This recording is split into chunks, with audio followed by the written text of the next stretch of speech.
For 24 years, one league has stood the test of time. The Mile High Affiliates Podcast. Stories of triumph and heartbreak, told through 24 years of fantasy football. But the past was just the warm-up. Year 25 is here, and it is going to be epic. Fan-freaking-tastic. I am the god when it comes to the rules. I am a hater on Jordan Love. I was shitting on Sam Darnold like no other. They're a team that doesn't want to eat their vegetables. Copy. I got 5 championships.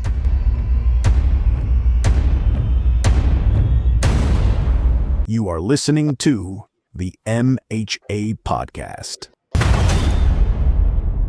All right, what is good, MHA owners? Welcome into the MHA Podcast here, and on today's show, we get into the back half of the wide receivers, and then we talk about everyone's favorite position, the tight ends. And of course, we get caught up on some news, and boy, the injuries are really piling up. And as part of the 24 years of MHA champions, we're bringing in the owner of the 2011 Line Rip Squad to talk about that season. Of course, he wiped out the number 1, 2, and 3 seeds in those playoffs to take the championships. We're excited to bring him on. I'm Eric Lansing, along with Mikey Renault and Todd Diamond. Fellas, how are we doing? Fantastic. It's almost draft day. I'm ready to draft and ready to get this, this NFL season going. I'm, kind of, getting nervous with all these injuries, but I'm ready. I'm ready for football. I'm ready for football. Mikey, are you doing fantastic as well? Doing fantastic. I can't wait till draft day and to see what Todd does with no second round pick. That'll be a fun topic of conversation, especially when we get into our sleepers and mock draft of next year. And of course, we have to bring in our 2011 champion and of course our reigning 2025 champion, Aaron Renault. He's on the podcast. How we doing, champ? Doing great. It's great to hear my name attached to the word champ once again. Talk about the old, talk about the new. I'm excited about it. Boo is a catch. Boo. Todd's a little bitter, even after all these months. Still a little bitter. Yeah. Sounds like someone else might be bitter too, but we'll get into that. All right. Well, we have a lot to get on the show, so let's go and start with some news. Hordes of panicky people seem to be evacuating the town for some unknown reason. Professor, without knowing precisely what the danger is, would you say it's time for our viewers to crack each other's heads open and feast on the goo inside? Yes, I would, Ken. All right. How about some breaking news? I don't know if you guys saw this, but apparently Jamar Chase landed awkwardly running a route in today's practice. He walked off limping, so at least he walked off. But I don't know if you guys saw it, but it did look a little awkward. Any concerns with a couple weeks out?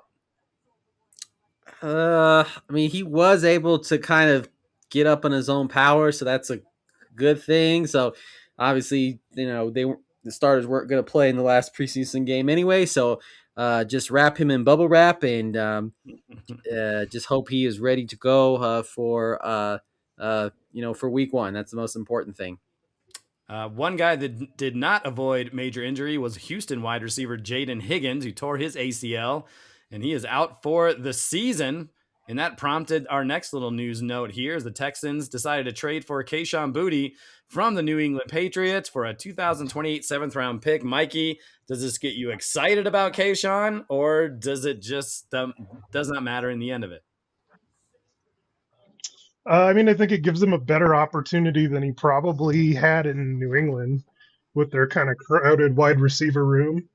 Houston's not the best place for fantasy value when it comes to receivers other than Nico Collins, but hey, sure, at the end of the draft, why not? Why not? Kayshon Boutte. We'll keep going with the news here. Alvin Kamara will miss a month. He sprained his MCL. That'll, of course, open more reps for Travis Etienne, who obviously has had a very good career with Jacksonville. Aaron, does that move Travis Etienne up the list? Not. I wouldn't think any higher. No, I think the Kamara's, the usage was kind of going to be set in a certain place anyway, so I don't think so, at least in my opinion. Sounds good. Tyler Warren suffered a groin injury earlier this week. Of course, we'll talk about Tyler Warren here on today's show. Highly touted tight end.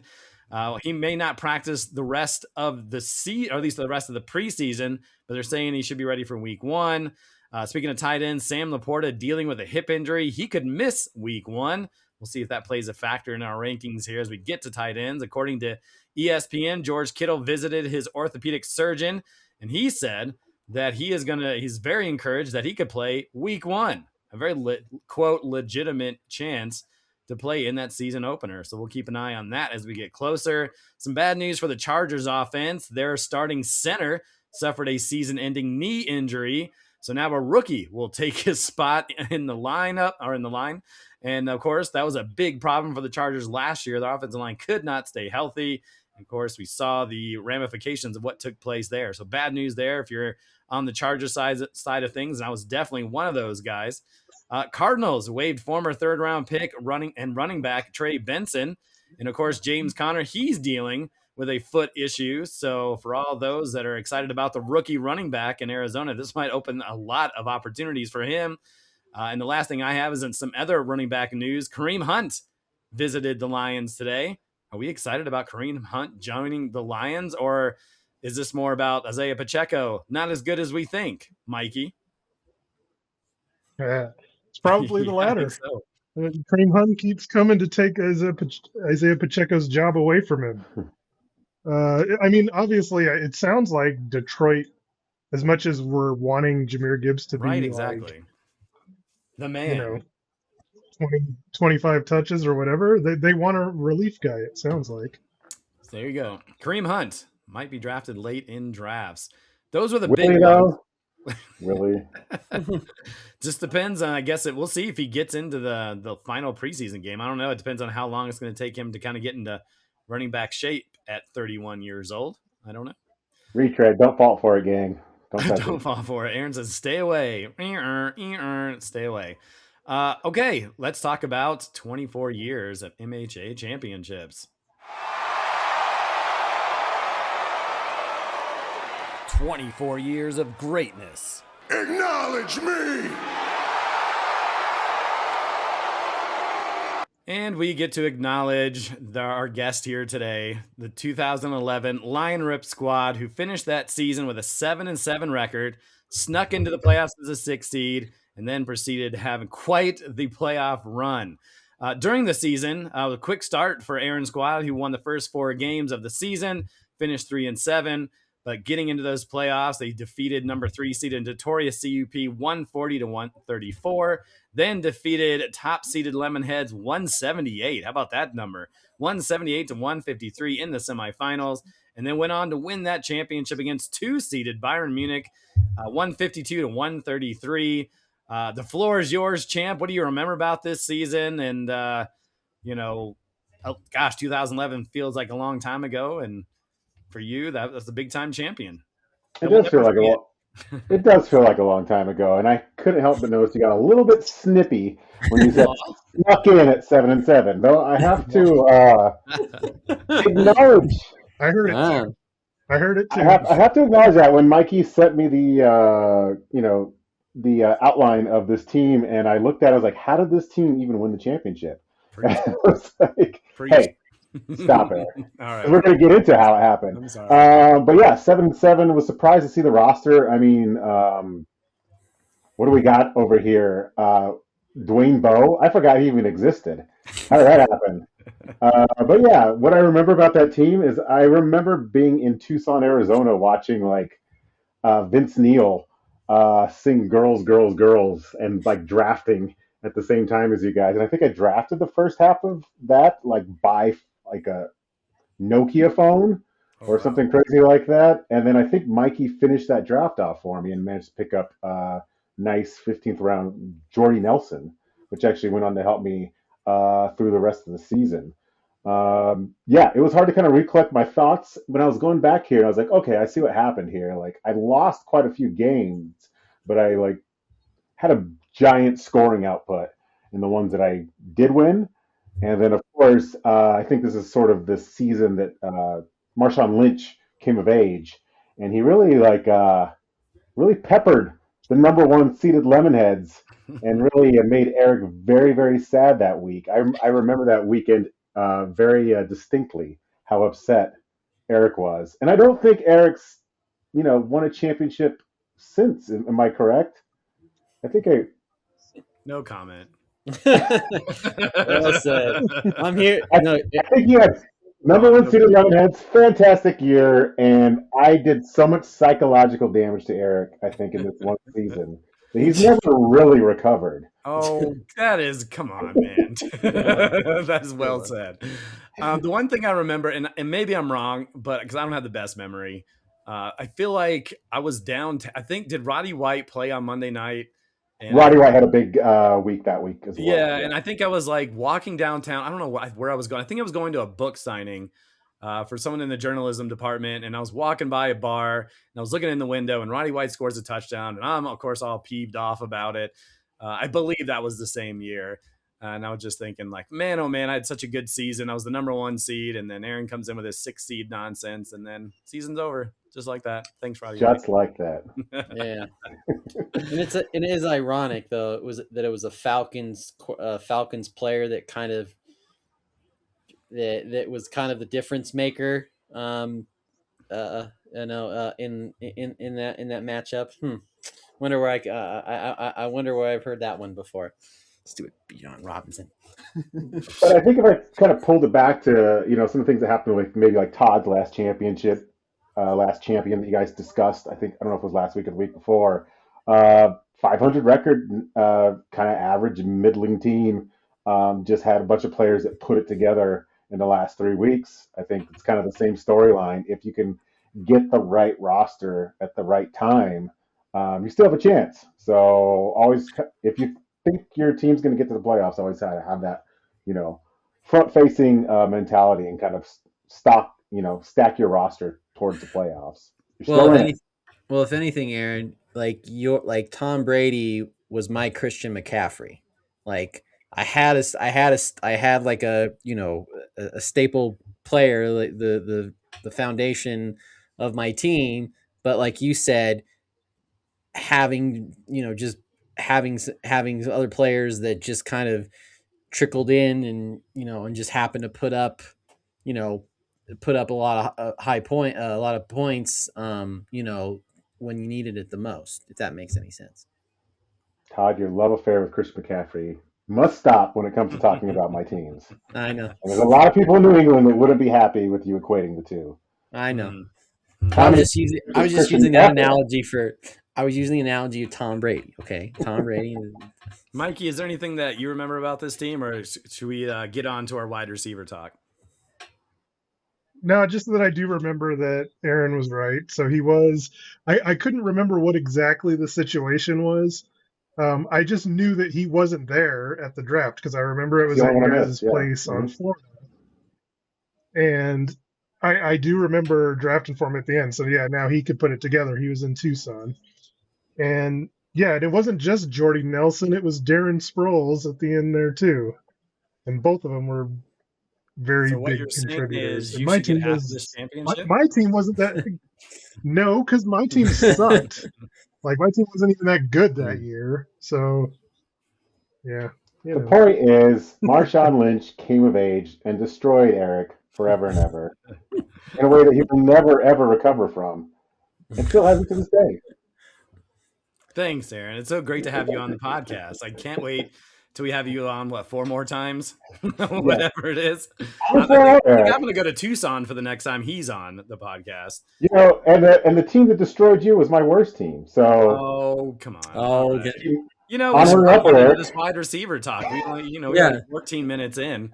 Yeah, we really want to help the audience, with our wide receivers. Great. I agree. Let's move on from the past and towards the future.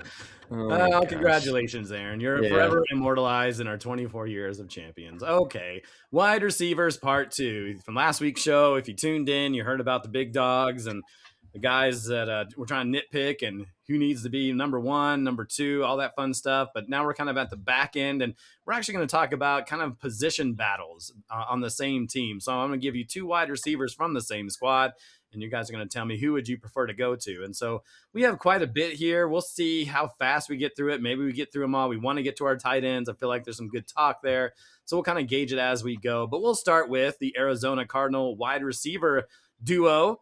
We'll talk about Michael Wilson and Marvin Harrison Jr. Wilson had a sensational second half of the season. Of course, our reigning champ can attest to all that. Wilson finished 10th overall in our league last season. Harrison missed 5 games and finished 50th in scoring. So how are we looking at these two in 2026? Looking at Fantasy Pros and their rankings, Marvin Harrison ranked higher than Wilson. Let's see, Marvin Harrison 32nd, Wilson at 40th. I'll let the champ lead things off. What do you think about those two wide receivers? I mean, we discussed this already in the text message. I'm much higher on Michael Wilson than I am on Marvin Harrison Jr. I think if Marvin Harrison Jr. had any other name, we wouldn't even be talking about him in this respect, especially with Jacoby Brissett back. I think Michael Wilson's a big body. He's a fighter. And if you take it from the horse's mouth, Brissett even said, the confidence that he gives me in the huddle, when I get out of the huddle, I'm looking for that guy. So I don't think it's a contest. He's got a better catch rate. He's better against man coverage. He's a fighter. He goes after those contested balls. I think he's the guy in the Arizona offense. It's hard to ignore it. I mean, I think the big thing in the offseason was, is Brissett going to be back? Now he's back. And so, Mikey, how are you seeing this? Is it ridiculous for the so-called experts at Fantasy Pros to say that Harrison is ranked higher than Michael Wilson based on what we saw near the end of last season?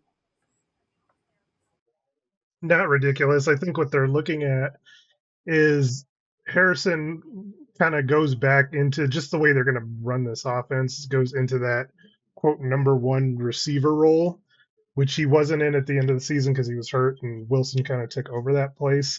Wilson's going to be kind of the guy that moves around. He'll be in the slot, be in different kind of positions. But I actually think that's helpful for Wilson. Like they'll find different ways to get him involved. I do worry in both of their cases that this was an Arizona team that they got down early a ton last year, and so they were just constantly having to throw the ball like 45 times a game to try and get back into these. So the numbers for Wilson were outrageous just because they were just throwing it so much. But now this is a team that I think with a new coach is going to try and slow the game down and be more conservative. So, I mean, we'll see what happens. I want to say I do hear what you're saying there, Mikey, but Arizona has the hardest strength of schedule in the league. So I assume they're going to be down quite a bit and not really going to have any choice but to kind of throw out of it. That could be. There, yeah.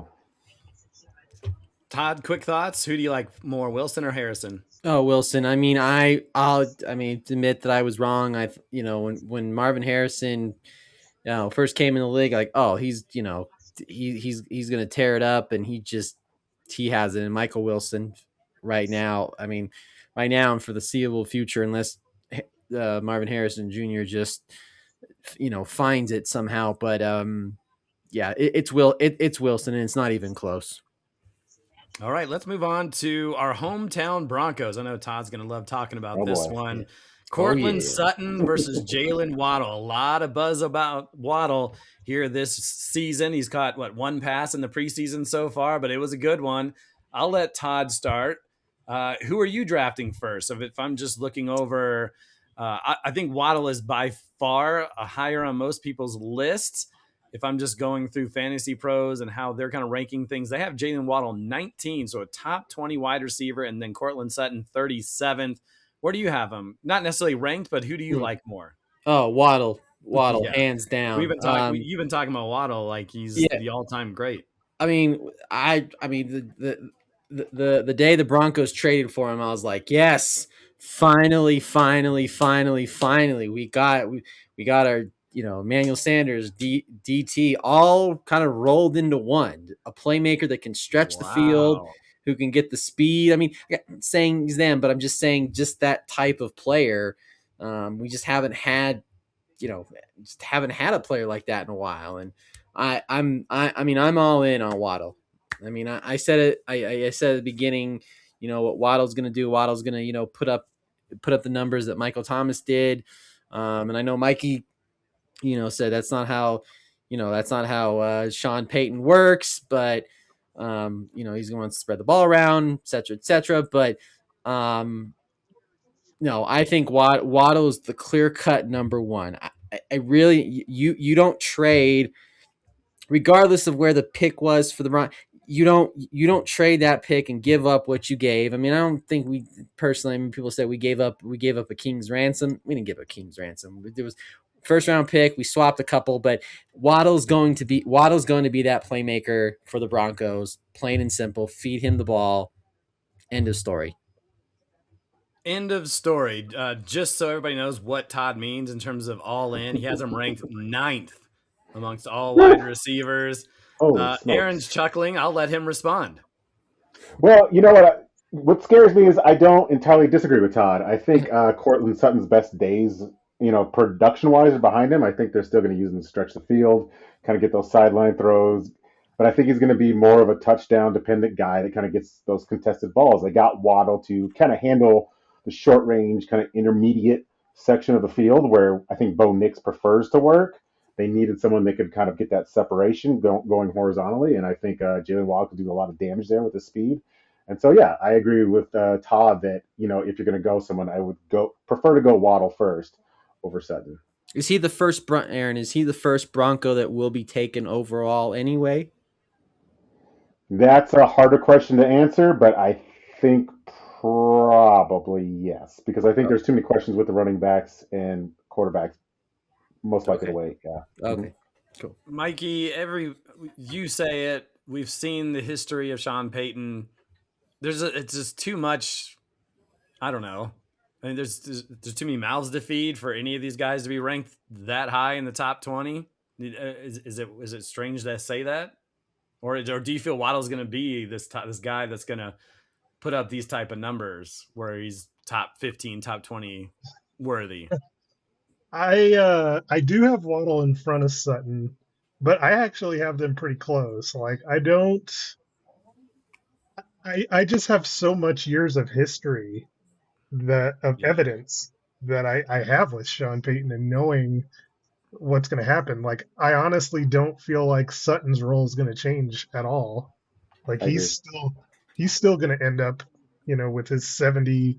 He has no upside. That's Sutton's problem. No upside. He's going to end up with his 70 whatever catches, close to 1,000, and 6 or 7 touchdowns. That's just what he is. Waddle, the reason Todd went way overboard with the 130, and hopefully he realizes that. I don't think he gets to 130 targets. Yeah, I agree. So I think Waddle probably ends up somewhere similar to Sutton's, where he's in the 70s in receptions, probably 1,000 yards and 6 or 7 touchdowns. But I think the difference is that you're going to have these like breakout games from Waddle where he has the ability to put up like 25 to 30 points in one game where Sutton doesn't offer that. So, and then there's be games where Waddle puts up, less than 10. So he's like the boomer bust guy, where Sutton is lack upside guy that's probably going to get you 10. It's definitely a journey with Sutton for someone who had him last year, and he'll come up big and then he'll disappear, or he'll get to the 4 to 5 catches and you hope they fall in for a touchdown. I just don't know. And maybe it's just the situation Waddle was in, and he had some decent quarterback play, if you want to call it Tua, but when they were working with, Tyreek Hill and the numbers he was putting up, like they were okay. Like it was his first couple of years where, he had 14 touchdowns in 2 years, but he's been middling since then. So I don't know if everybody just, it's the Broncos and they made a move, so it's great. We're going to put him to the top of the heap.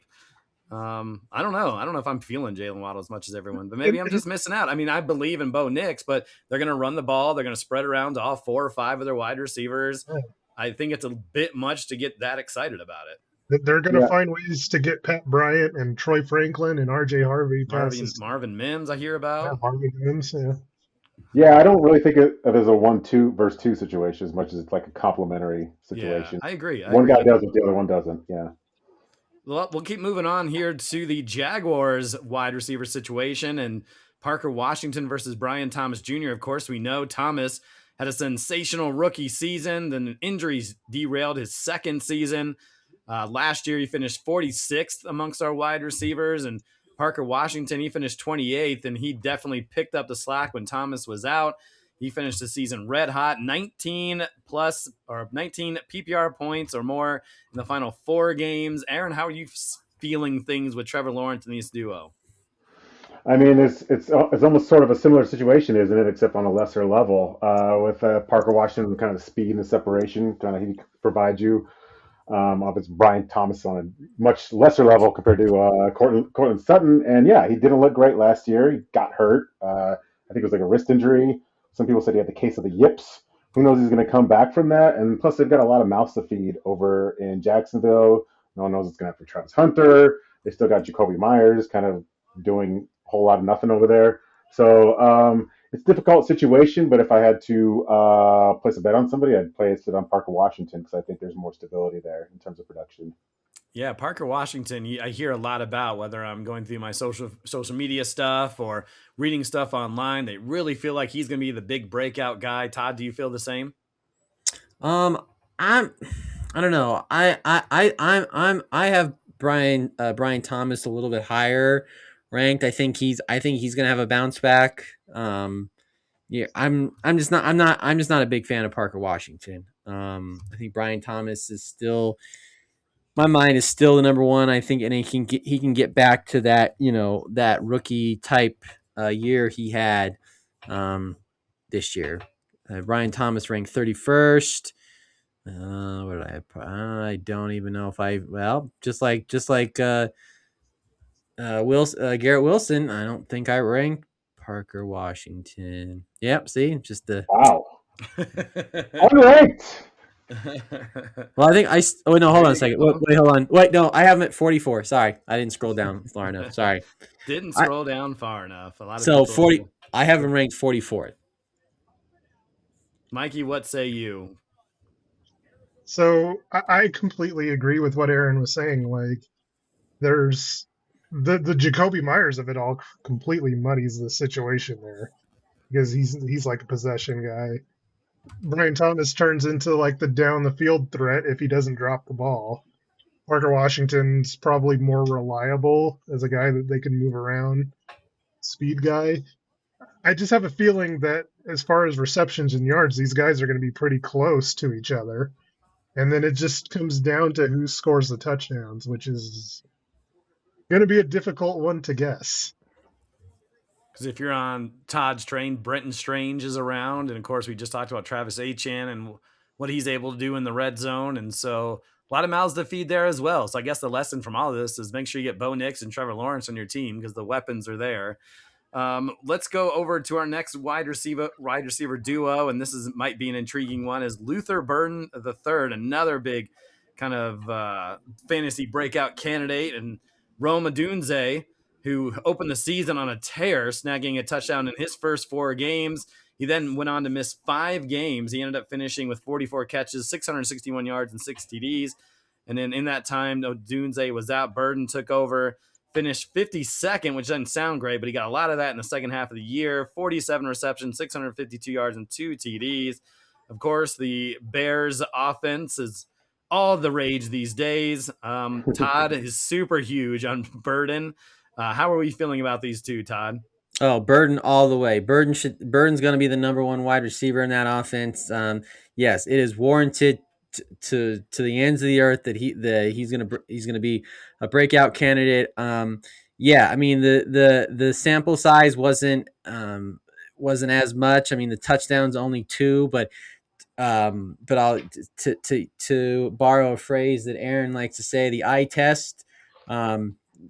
What I saw in those the last half of the season, as far as I'm concerned, that told me like, yep, this is good. This is going to be the number one option in that Bears offense. Obviously I'm high on Caleb Williams. Obviously I have him as my number one quarterback and so forth. But Luther Burden, to me, hands down, he's going to be the number one option there. And Caleb Williams is going to feed him, and that they have him projected as 5 touchdowns. Yeah, I tried 10. Thank you very much.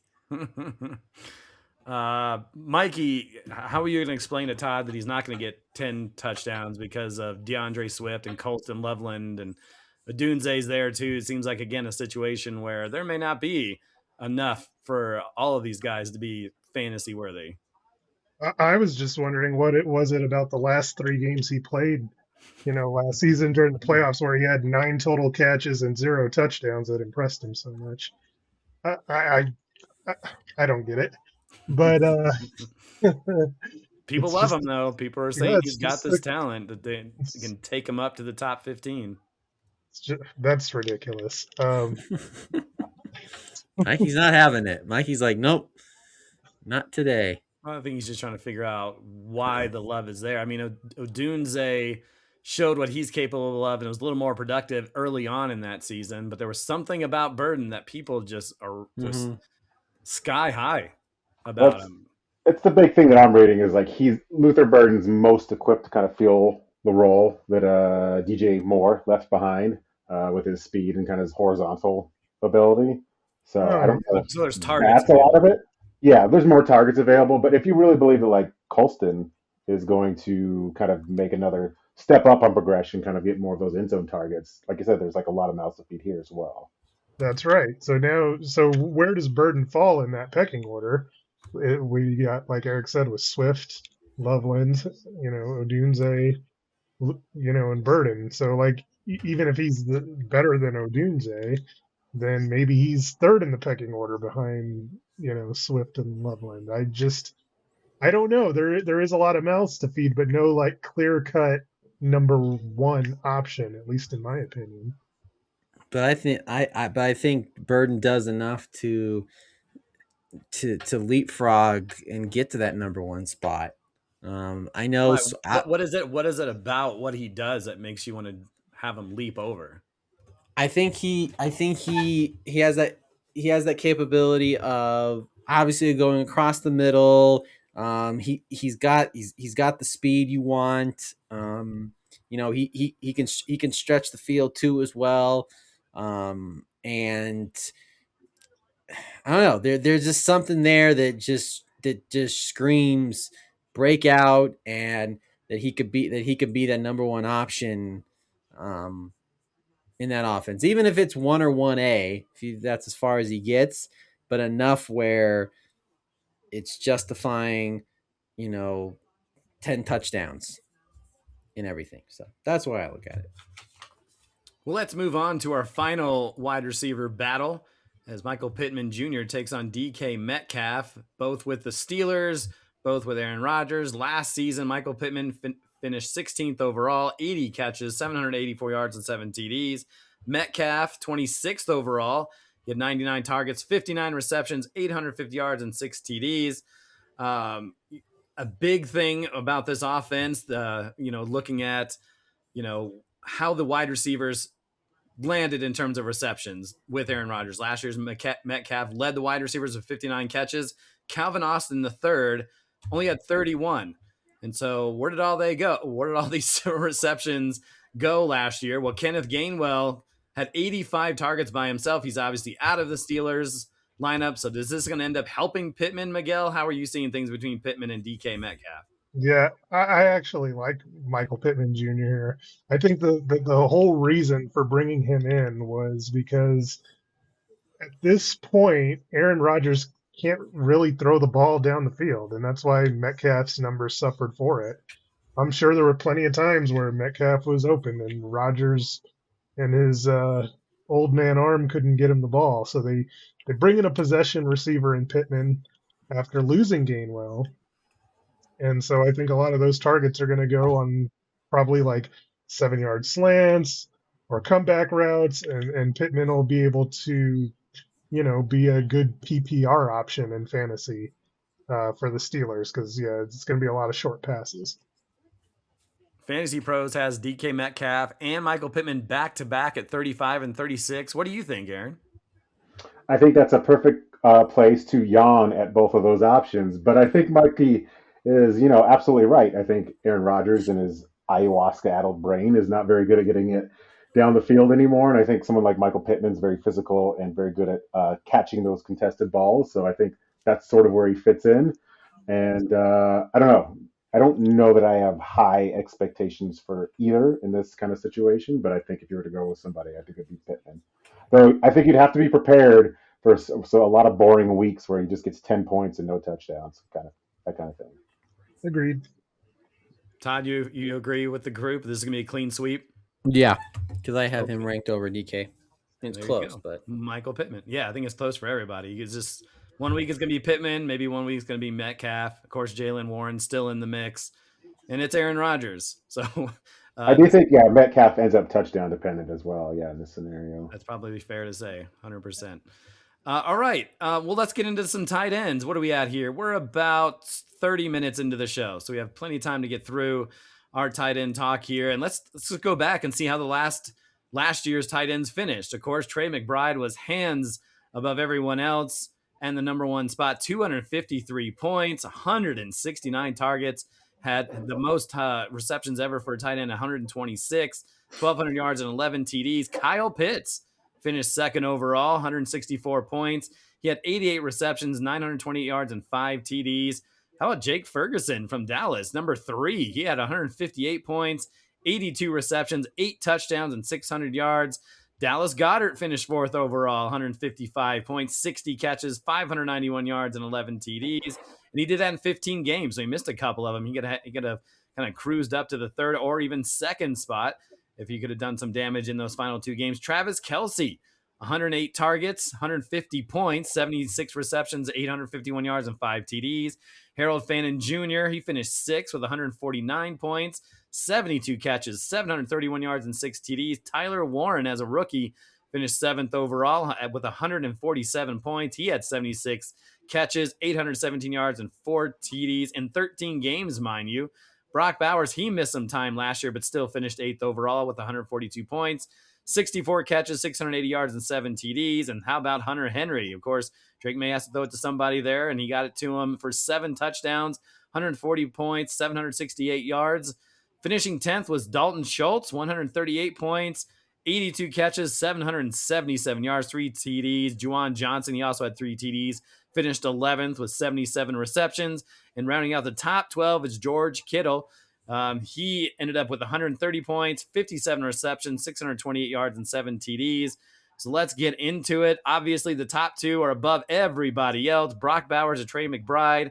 We'll start with Aaron. Who would you prefer? Who do you think is going to finish number 1 this season? I'd have to go Trey McBride again for the very same reason we kind of talked about earlier. They have a difficult schedule. They're going to be throwing quite a bit. And yeah, the amount of targets he got last year was at 169. That was insane. So yeah, I definitely, as much as Brock Bowers, I think is going to excel in that sort of West Coast system. I think that you got to go Trey McBride without a doubt. Todd, do you feel the same? Trey McBride, number 1? Oh yes, hands down, not even close. That's it, huh? Yeah, that's it. I know. He says number 1, and that is it. There's nothing to say. I mean, that is the Cardinals' offense. That's their number 1 wide receiver. That's their tight end. That's their. I mean, we just talked about Michael Wilson. Come on. Yeah, we just talked about Michael Wilson, Marvin Harrison. Yeah, but but McBride, if you look at it, is still the number 1 option. Yes, Michael Wilson's better than Marvin Harrison Jr. and Wilson's still going to be targeted, but it's still McBride is just still hands down because there's really no competition. So both Mikey and myself have Brock Bowers number 1. So I'll let Todd or Mikey decide on why he feels like Brock Bowers. And I think he already kind of mentioned it, thinking the conservative offense from Arizona might slow some things down. Is that part of their case there, Miguel?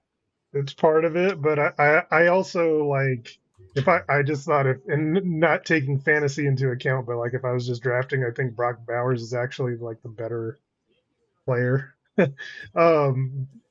But I also agree with Aaron's point that this Kubiak system is going to help feed Bowers more targets. Them also bringing in Kirk Cousins helped change my mind on that because if there is one thing Kirk Cousins loves to do is he loves to use the middle of the field, and he absolutely loves tight ends. So for as long as he is the quarterback there, he is going to be feeding that ball to Brock Bowers. Aaron, I'm going to ask you, who are the wide receivers for the Las Vegas Raiders? Whew, that's a tough one. You tell me. Exactly. So that's why I have Brock Bowers number 1, because Trey Tucker, Jalen Naylor, Trey Tucker, and Jack Beck or Betch, whatever you want to call it. Those guys, Beck, thank you, aren't worthy of any targets. So Ashton Genty will get a few because he's a solid and good athlete. Right. So Brock Bowers is probably going to lead this team in targets, when he no matter comes who back, the quarterback. And so give me him number 1, and he's done it before. I know I see it was a hard decision because you see 169 targets. You're like, I can't use that on the podcast. But man, 169 is a huge number. But I think with the weapons they have over there, if things change in that with the offensive coordinator in Arizona, I think Brock Bowers could slide back up there. Who's in the tier 2? Here's the guys most people are talking about: Colston Loveland, Tyler Warren, Harold Fannin, Kyle Pitts. Mikey, who stands out to you amongst that group? You can talk about whoever you want, but who stands out? Who do you want to talk about amongst that tier 2 group? I mean, you guys may laugh about this, but actually, like my number 3 guy was actually Travis Kelce. Oh, well, if you would like to put him in your tier 2, you're more than welcome to have that conversation, and we can fight it out now. Taylor Swift's husband? What? That's right. Dang. So go ahead for a guy that, let's see, where did he finish last year? Hold on, I got to go all the way down because I have him further. Well, he finished 5th overall last year. Played in 17 games, 108 targets, 76 receptions, 851 yards, 5 TDs. Is this the emergence of Patrick Mahomes coming back? That helps, but he just always gets there. Like he's not the game breaker that he once was, but he's still, for a tight end, you can reliably know that Kelsey's going to get you at least like 4 to 5 catches every game. And for a tight end, I will take that. He has potential for touchdowns to go up. This is a Kansas City team that lost its entire secondary, that defense continues to get worse. So yeah, this is going to be a Kansas City team that has to score points. They have one quality receiver on the outside in Rashee Rice, and he is always getting in trouble. Like, Kelsey is still going to be, as old as he is, a big-time part of their offense that they can look to on 3rd down and in the red zone. Mikey, I'm all for it. Stop. You got to stop. This is a guy that was on the verge of retiring. Like, he had to convince himself to keep playing. And so you're telling me you would take... I mean, you're the one against me saying don't draft the safe guys. Like, you got to draft upside, and you talk about no upside. There's no upside for Kelce. Totally. How would you not take the Colston Loveland and Tyler Warren of guys that can get to 10 touchdowns, where Travis Kelce's lucky to get 5? Totally different with tight ends. Tight ends have a way better chance of busting out. So I take a totally different approach, and it's why George Kittle's higher in my rankings as well. When it comes to tight ends, I am taking the reliable guys. I mean, Mikey's not wrong when he's going to get the targets, but I watched him last year. He was on my team. He's slow, and a lot of these balls he can't reach. And in terms of, like, in the end zone, they've got Kenneth Walker there. They've got Rice back for a full season. I just don't see how he gets the touchdowns needed to kind of, like, break into that first tier any more than he used to. I think he's going to still get the targets. He's reliable, but, man, it was hard to watch some of those games last year. He just doesn't have the athleticism to get to those balls that he used to be able to get to. And he finished... I don't know, maybe he was worried about the wedding. I don't know. Maybe. Well, maybe he just needs to shake it off. I'll clap for that one, Todd. Thank you, Aaron. Thank you. Well done. Thank you. The last thing, I mean, he finished 5th and 6th the last 2 seasons. Mm-hmm. And you think he's going to finish 3rd 2 years later after he's 36 years old, on the verge of 37? He always ends up in there. Well, yeah, he ends up 5th and 6th, not 3rd. But okay. All right. Todd, amongst those guys we talked about, who's in your second tier? Look, what? He could just playing devil's advocate. He played 17 games and still didn't get 3rd. he could have easily been third if he didn't have Chris Oladokin as the quarterback at the end of the season. Just saying. Maybe. Well, I Todd, guess go it ahead. would be. I guess it would be interesting. I'll have to look up and see. Like Kelsey versus Gronk at this point in his career. Like, was Gronk Gronk still? was always hurt. Kelsey wins. Mike, I'm pretty sure I saw football hit him in the face last year. Like, I think it's time to move on from Kelsey. Todd, Fair enough. Okay. tier 2. Pick one. Pick anybody you want to talk about in All this right. tier 2. I'll go with Colston Loveland.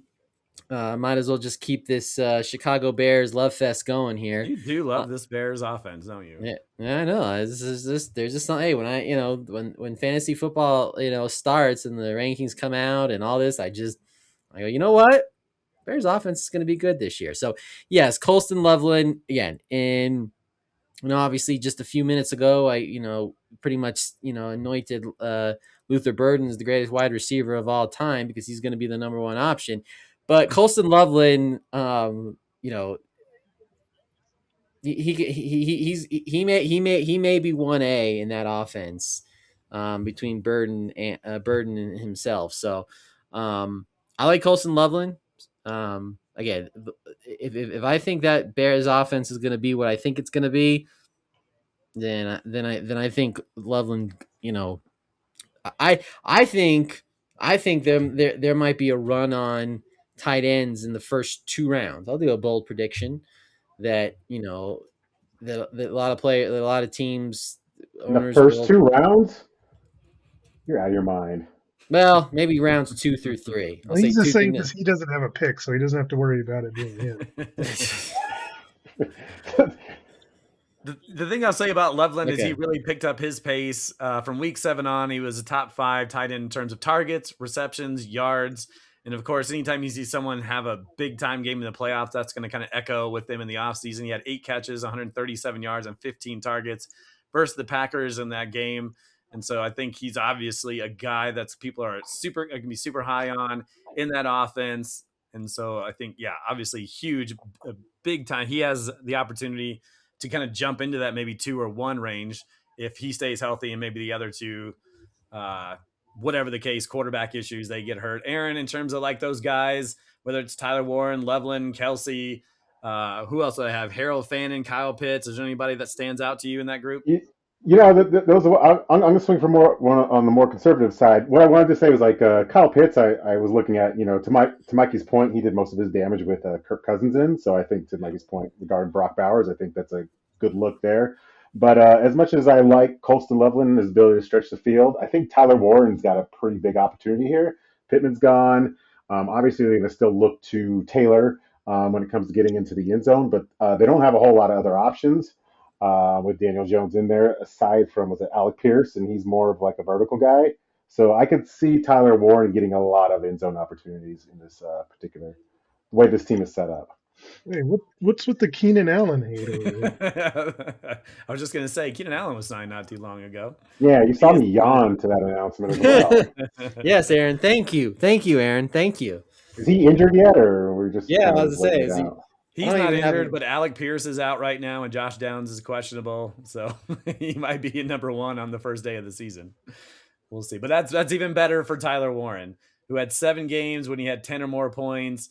And he was 5th in the league, 5th amongst tight ends in terms of red zone targets with 19. So he's definitely a guy that has some major upside as well. Let's talk about some guys that just got back from injury. Of course, Tucker Kraft and Sam Laporta, a couple of guys in offenses that really cater to what they're trying to do. Mikey, who do you want to talk about amongst that group? Sam Laporta or Tucker Kraft?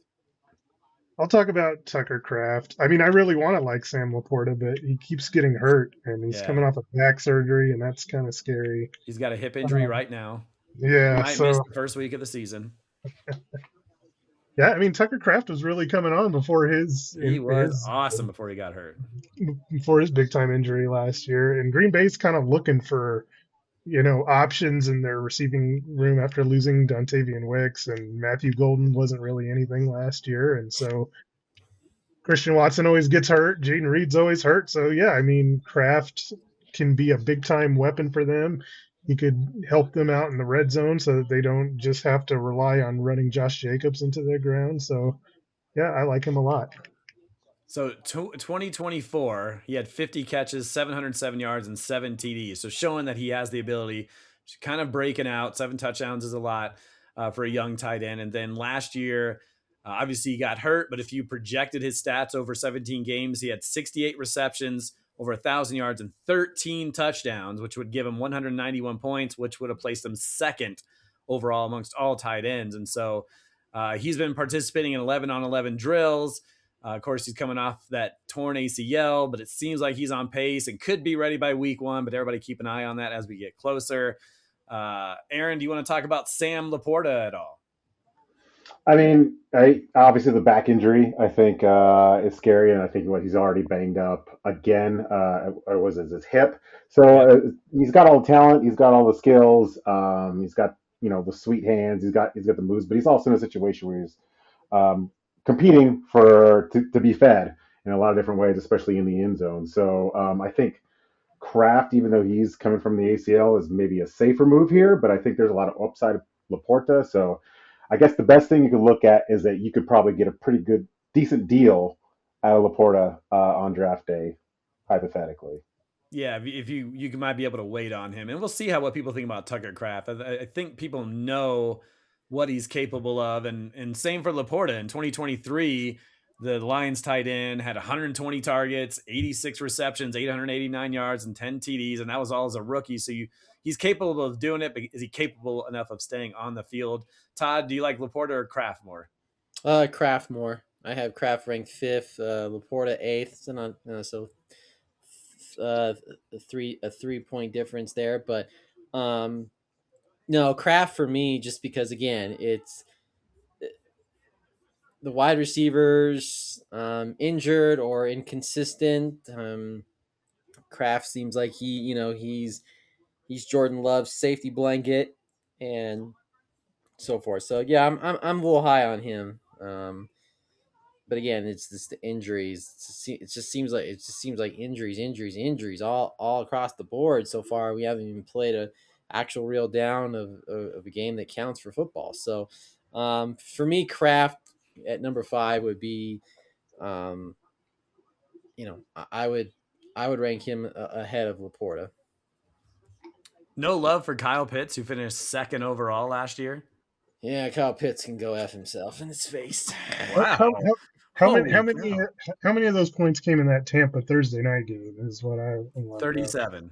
Okay, so that's like that's probably like a good 40% of the season points came in one game. Yeah, and he did a lot of damage with London out of the lineup. Without London in the lineup, he had a 26% target share, 84 yards a game. With London in the lineup, 19% and 42 yards per game. So big difference. QB situation a little bit frightening as well. Yeah, yeah, no kidding. I think he's super talented, but I just don't know if it's in the cards for him. That's gonna be a tough offense. Okay, I have a section called Old Man Committee, and we talked about Travis Kelce. Well, Mikey's in love with the old man. Yeah, the safe Old Man Committee. But let's talk about George Kittle and Dallas Goedert. Aaron, choose your guy and go for it. I'm gonna go with Goddard because I think I've had him on 2 other teams. I think he sort of maxed out last year. I think it was very touchdown heavy, 11 touchdowns, which is kind of, he's on the down slope of his career.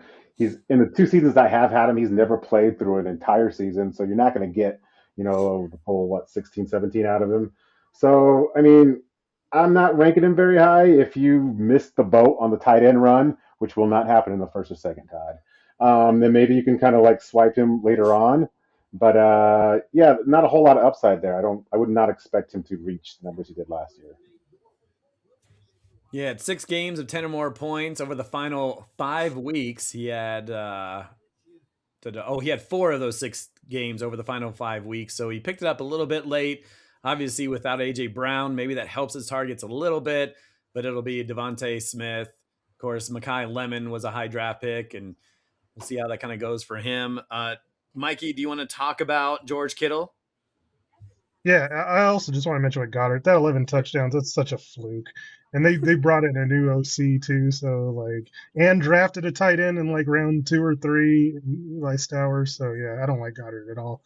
Kittle, yeah, I mean, if Kittle's right, then he's the number 2 option to me in that offense. Like in all the years he's been there, he's been consistent. Like I think Kittle would be the number 2 option over Mike Evans. Like obviously CMC is first, but I mean, Kittle's consistent as it gets. And again, it doesn't offer like the upside. So yeah, but I mean, if these guys fall lower in the draft, then they're excellent options and a reason to wait on tight end. How about you, Todd? Do you want to say anything about Kittle or Goddard?